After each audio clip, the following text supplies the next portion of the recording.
YSR Congress party ఎమ్మెల్సీలు శాసన మండలిలో ఇందాపూర్కి హెరిటేజ్కి ఉన్నటువంటి అక్రమ సంబంధాన్ని సక్రమంగా చర్చిద్దామని చెప్పి 5 రోజుల పాటు పట్టుబడితే మంత్రులు ఏదైతే తెలుగుదేశం కూటమికి సంబంధించినటువంటి ఎమ్మెల్సీలు శాసన మండలిలో పారిపోయి శాసనసభలో వైఎస్ఆర్ కాంగ్రెస్ పార్టీ లేదు కాబట్టి అక్కడ వీళ్ళు కల్తీ నెయ్యి అని చెప్పి ఏదైతే ఒక డిస్కషన్ పెట్టి 4 గంటల పాటు చంద్రబాబు నాయుడు గారు పవన్ కళ్యాణ్ గారితో కలిపి మొత్తంగా 11 మంది నిన్న చిమ్మినటువంటి విషం.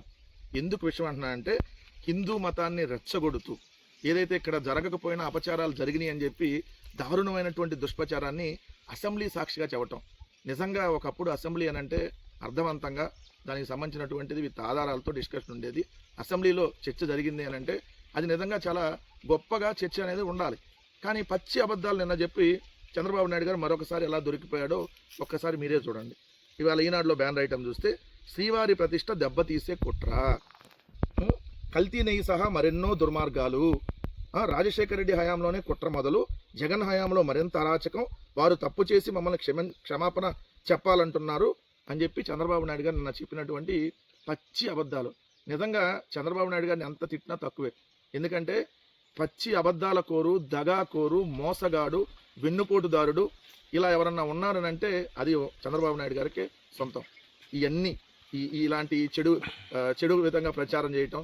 ఆయన రాజకీయాలే ఎలా ఉంటాయంటే మద్యంతో రాజకీయాలు చేస్తాడు, మగవులను అడ్డం పెట్టుకొని రాజకీయాలు, మనీతో రాజకీయాలు, మర్డర్ చేసి రాజకీయాలు, మార్ఫింగ్ వీడియోలు, మార్ఫింగ్ ఫోటోలతో రాజకీయాలు, ఇలానే చేసి అడ్డంగా దొరికిపోతూ ఉంటారు.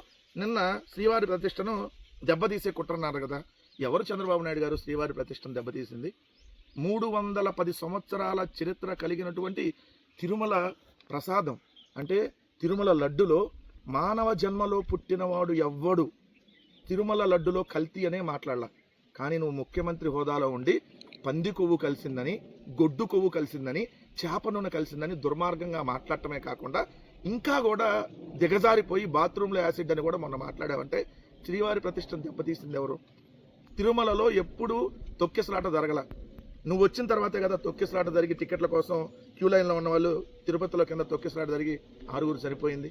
గోవిందరాజస్వామి ఆలయం మీదకి ఏదైతే ఒక తాగుబోతు ఎక్కాడు అని అంటే ఇది కదా శ్రీవారి ప్రతిష్టని దెబ్బతీయటం అనేది. తిరుమలలో గోవులు చనిపోతుంటే ఇది కదా శ్రీవారి ప్రతిష్టను దెబ్బతీయటం. ఏదైతే శ్రీవారికి సంబంధించినటువంటి గుడులు ఏదైతే వెంకటేశ్వర స్వామికి సంబంధించినటువంటి టీటీడీ ఆలయాలని జగన్మోహన్ రెడ్డి గారు 3000కు పైగా ఆలయాలను నిర్మిస్తే శ్రీవారి ప్రతిష్టను జగన్మోహన్ రెడ్డి గారు ఏదైతే ప్రతిష్టని ఇంకా పైకి తీసుకొని వెళ్ళారా? నీలాగా లేదంటే పంది కొవ్వులు, జంతువులు కొవ్వు అని మాట్లాడి ప్రతిష్టను దిగదార్చారా? ఇప్పటికీ కల్తీనే అని మాట్లాడుతూ శ్రీవారి ప్రతిష్టను దెబ్బతీస్తుంది ఎవరు? శ్రీవారికి సంబంధించి 7 కొండలు జీవోని రద్దు చేస్తానన్నవాడు కదా శ్రీవారి ప్రతిష్టని దిగజార్చేది.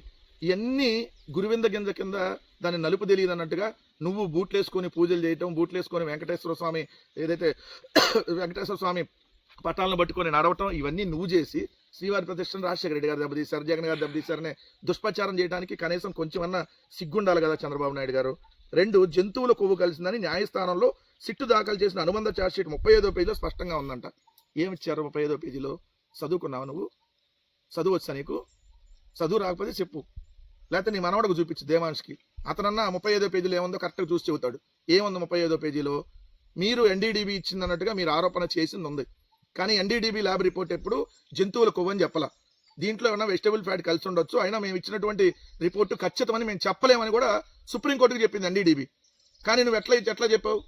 పంది కొవ్వు, గొడ్డు కొవ్వు అని చెప్పి ఎలా గొడ్డు భాష మాట్లాడారు మీరు? క్లియర్గా అడుగుతున్నా. జంతువులు కూడా మాట్లాడవు ఇట్లాంటి. ఎప్పుడు మనుష్య జన్మలో ఉన్నాడు ఎవడో ప్రవర్తించలా. మీరు ప్రవర్తించి మళ్ళీ సిట్ ఆ పేజీలో చెప్పింది తిన్నారా? మరి జంతువులు కోది బాగుందా? కుటుంబం తిన్నారా? పార్టీ తిందా? ఏదైతే ప్రభుత్వాలు తిన్నాయా? అందరూ తిన్నారు కదా లడ్డు. జంతువులు కోగలిసి తిన్నారా? ఇష్టం వచ్చినట్టుగా నోటికి ఏది వస్తే అది. నిన్న కూడా అసెంబ్లీలో పిచ్చి వాగుతూ చేసిన తప్పులు కప్పిపుచ్చేందుకు నాటకాలు ఆపండి, పవిత్రతను కాపాడండి, దేవాలయాల జోలికి రావద్దు, హిందువుల మనోభావాలు దెబ్బతీయద్దు. మేము చెప్పాల్సిన మాట నువ్వు చెబుతున్నావు. ఉల్టా బూట్లు వేసుకొని పూజలు చేస్తే నువ్వు హిందువా? బూట్లు వేసుకొని శంకుస్థాపనలు చేస్తే నువ్వు హిందువా? 29 మంది పుష్కరాలు చంపిన నువ్వు హిందువా? ఏదైతే విజయవాడలో 40 గుళ్ళు కూల్చిన నువ్వు హిందువా?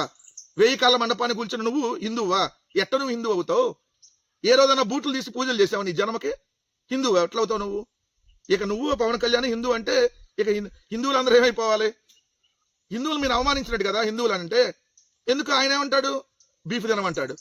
బాప్టిజం తీసుకున్నాడు. ఇంటర్మీడియట్ లో బాప్టిజం తీసుకున్న మీ పవన్ కళ్యాణ్ ఎప్పుడు హిందువుగా మారాడు? ఏ బాబా దగ్గరికి వెళ్ళి మారాడు? ఏ గుడి దగ్గరికి వెళ్ళి మారాడు? వాళ్ళ అన్నేమో దేవుడిని ఉరిదీయాలని మాట్లాడాడు నాగబాబు. వాళ్ళ నానేమో దీపారాధన కుండిలో సిగరెట్ తాగారంటాడు. ఫ్యామిలీ ఇట్టానే ఉన్నారు మొత్తం. మరి మీరెట్ట హిందువులు అవుతారు? పెళ్లి చేసుకున్నాక పిల్లలంగానేవాడు హిందువునా? పిల్లలంగానే 5 సంవత్సరాల తర్వాత పెళ్లి చేసుకునేవాడు హిందువునా? ఏ హిందూ ధర్మంలో, ఏ సనాతన ధర్మంలో రాశారు? మీరందరూ అసెంబ్లీలో ఇక్కడ నీతి వాక్యాలు చెబుతుంటే మేమందరం వినాలి. మీరందరూ హిందువులకు ఆరాధ్య దైవం. మీరు హిందువుల ద్రోహులు, మీరు సనాతన ద్రోహులు, మీరు విధ్వంసకారులు హిందూ మతం తరపున. సిగ్గుండాలి ఇంకా మాట్లాడటానికి చంద్రబాబు నాయుడు గారు, ఈ పవన్ కళ్యాణ్ కానీ హిందూ మతం గురించి మీకు మాట్లాడే నైతిక హక్కు లేదు. ఫస్ట్ మీరు మళ్ళీ ఏంటో ఇక్కడ వైవి సుబ్బారెడ్డి గారి భార్య బైబిల్ పట్టుకొని తిరిగారంట. ఎంత తప్పుడు కొత్తలు, ఎంత కారు కొత్తలు. అక్కడ రాజశేఖర రెడ్డి గారు ఏదైతే అక్కడ సమాజ సాక్షిగా ఇడుపులపాయలో అక్కడ విజయమ్మ గారు ఆ పుస్తకం ఆవిష్కరణప్పుడు ఆ పుస్తకం ఆవిష్కరణప్పుడు వెనక అట్లా బైబిల్ పట్టుకున్నారు ఒక నిమిషం. మరి నువ్వు బైబిల్ చదివావు కదా, బైబిల్ ఖురాను నువ్వు చదివినావు కదా, మరి నువ్వు హిందూ ఎట్ట అవుతావు? బైబిల్ చదివాడు హిందూ అవుతాడు. మరి చంద్రబాబు నాయుడు నువ్వు బైబిల్ చదివావు కదా, వాక్యాలు.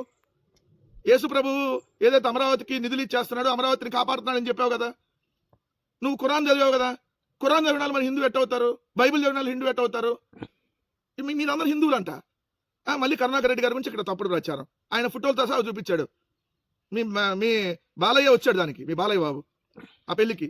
హిందూ మత ప్రచారం జరిగింది.